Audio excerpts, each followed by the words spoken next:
حضرت حقانی صاحب کے پیر و مرشد شیخ القرآن مولانا غلام اللہ خان رحمت اللہ علیہ نے فرمایا، مولوی صاحب مانا کر رہا تھا، کہتا ہے لا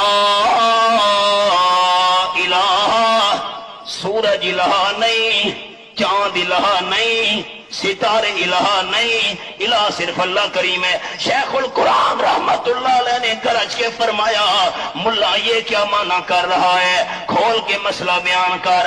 ہمارے ملک کے اندر سورج کے سجدے کوئی نہیں کرتا، ستاروں کی عبادت کوئی نہیں کرتا، چاند کی عبادت کوئی نہیں کرتا، کھول کے مسئلہ بیان کر۔ لا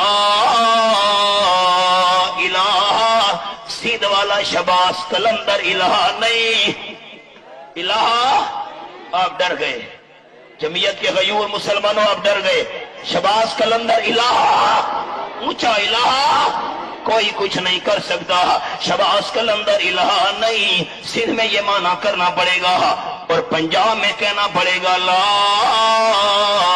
الہ، حضرت سلطان باہو الہ نہیں۔ الہ اولیاء کی ولایت برحق، انبیاء کی نبوت برحق، لیکن یہ الہ نہیں۔ لاہور جاؤ، وہاں مانا کرنا پڑے گا لا الہ، لاہور والا حضرت علی حجویری الہ نہیں۔